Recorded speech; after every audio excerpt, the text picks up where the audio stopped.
बद नस्ले दी यारी कोलू फैज़ किसे नहीं पाया और किक्कर उत्ते अंगूर चढ़ा के हर गुच्छा जख्माया। अस्सलाम वालेकुम सज्जनों बेलियो मित्रों की हाल चाल है। मैं थोड़ा दोस्त मुहम्मद अली खिजर तो तुसीं वेखदे पे अपना चैनल पंजाबी वसेब। अज एक नवी कहानी लैके मैं जनाब थोड़ी खिदमत च हाज़र। कहानी बड़ी सबक अमोज है, कहानी एंड तक वेखना और कहानी अगर चंगी लगे तो चैनल सबसक्राइब करके बैल नोटिफिकेशन भी जरूर प्रेस कर लेना। तो कहानी की तरफ चलने हैं जनाब। कहानी कुछ इस तरीके की, एक सजाए मौत का एक कैदी है जिन्हों सज़ा होनी है जनाब, जिन्हों सजाए मौत होनी है और उन्होंने वक्तां जी सजाए मौत दी जाती है। हुण तो फांसी लाई जाती, उदों भी एक फांसी आई लेकिन उस फांसी का तरीकाकार मुख्तलिफ आ। फांसी इस तरीके लाई जाती है कि बंदे के गाले च रस्सा गत्त के ते पैरां नाल दो घोड़े बन के दौड़ाए जाते हैं तो वो जनाब उन्होंने सजाए मौत दी जाती है। बादशाह जिहड़ा है उस जनाब उन्होंने जिहड़ा सजाए मौत का जिहड़ा कैदी आ उनके पैरों नाल दो घोड़े बद्धे, उनके गल में रस्सा पाया तो उहदे कोल पुछया तेरी ख्वाहिश आखिरी की है। वो कैदी आखन लगा मेरी आखिरी ख्वाहिश ये है कि जिहड़ा इधला घोड़ा है ना ये तो है नस्ली, जिहड़ा इधला घोड़ा है ये बद नस्ल है। इस जगह तो तुसी इस घोड़े के नाल दा घोड़ा बनो नस्ल वाला।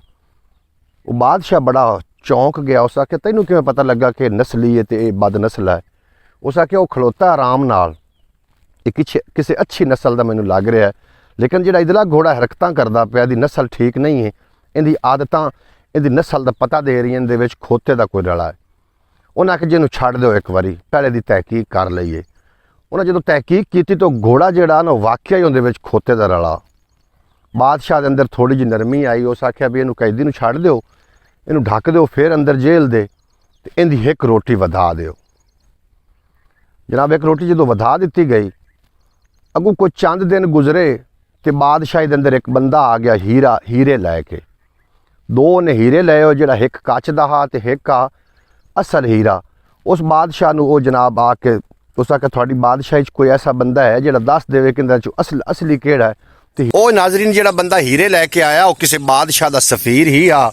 उन्हें किसी बादशाह भेजा कि है जाके उन्होंने सामने सवाल रखना है भी इहदे चों असली हीरा किहड़ा है तो नकली हीरा किहड़ा। अगर बुझण च कामयाब ना होवन तो बादशाह नूं कह देना कि उन्हें गल कीती कि फिर बादशाह तेरी ते असीं कब्जा कर लेना है। अगर तू बुझण च कामयाब हो गया तो अद्धी बादशाही असीं भी तैनूं देवांगे और हीरे भी तेरे। वो जनाब पूरी बादशाही दे बंदियां ने जोर लाया, किसी को वो पुछया बुझिया ना गया कि इहदे च असल किहड़ा है ते नकल किहड़ा है। फिर बादशाह दे अंदर ख्याल गया कि कैदी आ जिन्हें घोड़े की पहचान की है उन्होंने लैके आओ। जनाब वो कैदी नूं लैके जदों आए, कैदी ने आउंदे उन्होंने एक फार्मूला दस्या कि दोवां हीरियां नूं धुप ते रख दिओ। जो धुप ते रखे गए और थोड़ी देर तो बाद कैदी ने जाके एक हीरे नूं हथ लाया, फिर दूजे नूं लाया तो उस दस दिता भी ऐ असल है तो ऐ नकल है। जनाब वो जिहड़ा बादशाह दा लैके आवन वाला सफीर आ उस आख्या बिल्कुल जी इन्हें सही बुझिया है, असल हीरा है तो ऐ नकल है। लेकिन ये फार्मूला ने की इस्तेमाल किया, इन्हें किवें बुझ लिया। वो कैदी को जो पूछा गया भी तू किवें बुझिया तो कैदी दसन लगा कि जिहड़े हीरा हुंदा है या कच हुंदा है, इहनूं अगर धुप ते रख दिता जाए तो जिहड़ा हीरा हुंदा है ये गर्म नहीं हुंदा ते कच गर्म हो जाता है। इस वास्ते मैनूं पता लग गया कि जिहड़ा गर्म हो गया वो कच है और जिहड़ा गर्म नहीं होया वो हीरा हुंदा ने। ये याद रखना। अच्छा जनाब बादशाह बड़ा राजी होया, उसते बड़ा खुश होया। बजाय इनाम देवन दे उन्होंने जनाब उस फिर दोबारा आखिया जेलर नूं मैनूं जेल ढक दे, इहदी ना रोटियां बेहतरीन खाना जिहड़ा इहनूं जनाब दिता जावे। वो मैनूं फिर जेल ढक दिता गया। एवें चंद एक दिनों बाद वो खाना लैके आया बंदा जिहड़ा लांगरी आ। उन्होंने वो बंदा आखन लगा कि जिहड़ा तुहाडा बादशाह है ना ये किसी लांगरी दा पुत्र है, असल बादशाह नहीं है। वो जनाब वापस आया लांगरी, उस आके बादशाह ने दस्या भी वो जिहड़ा कैदी वो आख रहा कि बादशाह असल बादशाह नहीं है, किसी लांगरी दा पुत्र है। बादशाह नूं बड़ा गुस्सा आया भी उस इंज क्यों गल कीती है।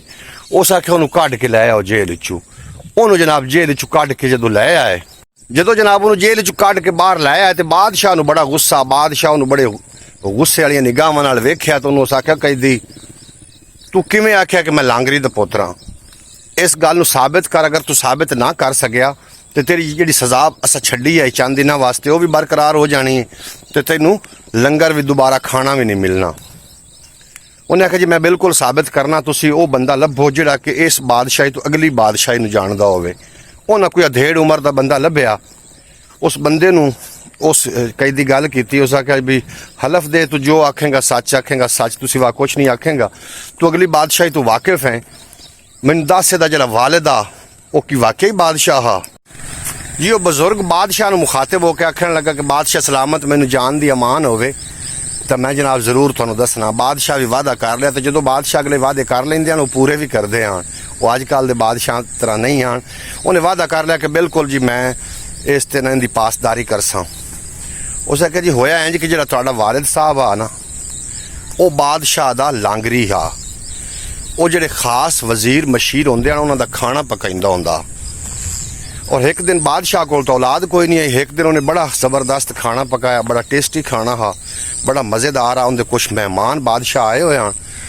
ਉਸ ਖਾਣਾ ਬੜਾ VIP ਪਕਾਇਆ ਤੇ ਜਨਾਬ ਬਾਦਸ਼ਾਹ ਖੁਸ਼ ਹੋ ਕੇ ਨਾ ਉਸ ਨੂੰ ਗੱਲ ਕੀਤੀ ਕਿ ਮੇਰੇ ਜਿੰਦਿਆਂ ਤੀਕਰ ਤਾਂ ਮੈਂ ਆ, ਜਦੋਂ ਮੈਂ ਮਰ ਗਿਆ ਇਹ ਬਾਦਸ਼ਾਹੀ ਮੈਂ ਤੇਰੇ ਨਾਮੇ ਲਾ ਰਿਹਾ। ਤੇ ਉਸ ਦਿਨ ਉਸ ਤੇਰੇ ਵਾਲਿਦ ਨੂੰ ਬਾਦਸ਼ਾਹੀ ਢੀਕ ਗਈ, ਉਹਦੇ ਚ ਫਿਰ ਤੂੰ ਪੈਦਾ ਹੋਇਆ, ਫਿਰ ਇਹ ਬਾਦਸ਼ਾਹੀ ਤੈਨੂੰ ਮਿਲ ਗਈ। ਬਾਦਸ਼ਾਹ ਬੜਾ ਹੈਰਾਨ ਹੋਇਆ। ਉਸ ਆਖਿਆ ਯਾਰ ਤੈਨੂੰ ਕਿਵੇਂ ਪਤਾ ਲੱਗਾ ਕਿ ਮੈਂ ਲਾਂਗਰੀ ਦਾ ਪੁੱਤਰ ਹਾਂ? ਉਸ ਆਖਿਆ ਜੀ ਮੈਨੂੰ ਇੰਝ ਪਤਾ ਲੱਗਾ ਕਿ ਮੈਂ ਪਹਿਲੇ ਸਵਾਲ ਦਾ ਜਵਾਬ ਦਿੱਤਾ, ਉਹ ਘੋੜੇ ਵਾਲੀ ਗੱਲ ਕੀਤੀ ਤਾਂ ਤੁਸੀਂ ਮੇਰੀ ਇੱਕ ਰੋਟੀ ਵਧਾ ਦਿੱਤੀ। ਔਰ ਮੈਂ ਦੂਈ ਜਿਹੜਾ ਤੁਸੀਂ ਪਹਿਲੀ ਮੈਨੂੰ ਬੁਝਵਾਈ ਜਿਹੜੇ ਕਿ ਹੀਰੇ ਦੋ ਦੀ ਪਹਿਚਾਣ ਕਰਨੀ ਹੈ, ਉਹ ਮੈਂ ਅਗਰ ਪਹਿਲੀ ਬੁੱਝਣ 'ਚ ਕਾਮਯਾਬ ਹੋ ਗਿਆ ਤੇ ਤੁਸੀਂ ਮੇਰਾ ਸ਼ਾਹੀ ਖਾਣਾ ਲਾ ਦਿੱਤਾ। ਇਹ ਬਾਦਸ਼ਾਹ ਦੇ ਸ਼ਾਨੇ ਸ਼ਾਨ ਨਹੀਂ ਹੁੰਦੀ। ਜਦੋਂ ਬਾਦਸ਼ਾਹ ਖੁਸ਼ ਹੁੰਦੇ ਨੇ ਉਦੋਂ ਉਹ ਜਨਾਬ ਆਦਿ ਮਿਆਰ ਦੇ ਮੁਤਾਬਿਕ ਆਦਿ ਔਕਾਤ ਦੇ ਮੁਤਾਬਿਕ ਨਵਾਜ਼ ਦੇਣ।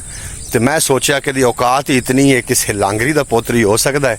ਜਦੋਂ ਮੈਂ ਬੁਝਾਰਤ ਦਾ ਜਵਾਬ ਦੇਣਾ ਜਾਂ ਜਦੋਂ ਕੋਈ ਮਸਲਾ ਹੱਲ ਕਰਨਾ, ਇਹ ਮੇਰੀ ਰੋਟੀ ਵਧਾਉਂਦਾ। ਇਸ ਵਾਸਤੇ ਮੈਨੂੰ ਪਤਾ ਲੱਗ ਗਿਆ ਕਿ ਤੂੰ ਕਿਸੇ ਲਾਂਗਰੀ ਦਾ ਪੁੱਤਰ ਹੈ, ਕਿਉਂਕਿ ਐਡਾ ਵੱਡਾ ਕੰਮ ਹੋਣਾ ਔਰ ਬਾਦਸ਼ਾਹ ਦੇ ਸ਼ਾਨ ਨਹੀਂ ਹੈ ਕਿ ਉਹਦੀਆਂ ਰੋਟੀਆਂ ਹੀ ਵਧਾਈ ਜਾਵੇ। ਉਹਨੂੰ ਕੈਦ ਵਿੱਚ ਤਾਂ ਛਡਵਾ ਸਕਦਾ ਹਾਂ। ਇਸ ਵਾਸਤੇ ਜਿਹੜੀ ਦੋਸਤੋ ਆਦਤਾਂ ਹੁੰਦੀਆਂ ਨੇ ਉਹ ਨਸਲਾਂ ਦਾ ਪਤਾ ਦਿੰਦੀਆਂ ਨੇ। ਔਰ ਆਪਣੀ ਆਦਤ ਉੱਤੇ ਜ਼ਰੂਰ ਗੌਰ ਕੀਤਾ ਕਰੋ ਕਿ ਅਸੀਂ ਕਿਹੜੀ ਸਾਫ ਵਿੱਚ ਖਲੋਤੇ ਹਾਂ। ਉਮੀਦ ਹੈ ਸਾਨੂੰ ਅੱਜ ਦਾ ਵਲੌਗ ਚੰਗਾ ਲੱਗਾ ਹੋਵੇਗਾ। ਅੱਜ ਦੀ ਜਿਹੜੀ ਇਹ ਗੱਲਬਾਤ ਹੈ ਇਹ ਚੰਗੀ ਲੱਗੀ ਹੋਵੇਗੀ। ਅਗਰ ਗੱਲ ਚੰਗੀ ਲੱਗੀ ਹੋਵੇ ਤਾਂ ਚੈਨਲ ਨੂੰ ਸਬਸਕ੍ਰਾਈਬ ਕਰ ਲੈਣਾ। ਸਬਸਕ੍ਰਾਈਬ ਵੀ ਜਨਾਬ ਕਰ ਲੈਣਾ, ਵੱਡੇ ਦਿਲ ਵਾਲੇ ਬਣ ਕੇ ਸਬਸਕ੍ਰਾਈਬ ਕਰ ਲੈਣਾ ਤੇ ਬੈਲ ਨੋਟੀਫਿਕੇਸ਼ਨ ਨੂੰ ਜ਼ਰੂਰ ਪ੍ਰੈਸ ਕਰਨਾ ਤਾਂ ਕਿ ਮੁਸਤਕਬਲ ਵਿੱਚ ਅਪਲੋਡ ਹੋਣ ਵਾਲੀਆਂ ਸਾਰੀਆਂ ਵੀਡੀਓ ਤੁਹਾਡੇ ਤੱਕ ਬਰ ਵਕਤ ਪਹੁੰਚਦੀਆਂ ਰਹਿਣ। ਦੁਨੀਆ ਉੱਤੇ ਬੰਦਿਆ ਰੱਖ ਐਸਾ ਬੈਣ ਖਲੋਣ, ਕੋਲ ਹੋਵੇਂ ਤਾਂ ਹੱਸਣ ਲੋਕੀ, ਟੁਰ ਜਾਵੇਂ ਤਾਂ ਰੋਣ। ਆਪਣਾ ਖਿਆਲ ਰੱਖਣਾ, ਦੁੱਖ ਸੁੱਖ ਵੰਡਦੇ ਰਹਿਣਾ। ਦੁੱਖ ਵੰਡਣ ਨਾਲ ਘਟਦੇ ਨੇ ਤੇ ਸੁੱਖ ਵੰਡਣ ਨਾਲ, ਖੁਸ਼ੀਆਂ ਵੰਡਣ ਨਾਲ ਵੱਧਦੀਆਂ ਨੇ। ਤੁਹਾਡਾ ਤੇ ਮੇਰਾ ਅੱਲਾ ਬੇਲੀ। ਪਾਕਿਸਤਾਨ ਜ਼ਿੰਦਾਬਾਦ।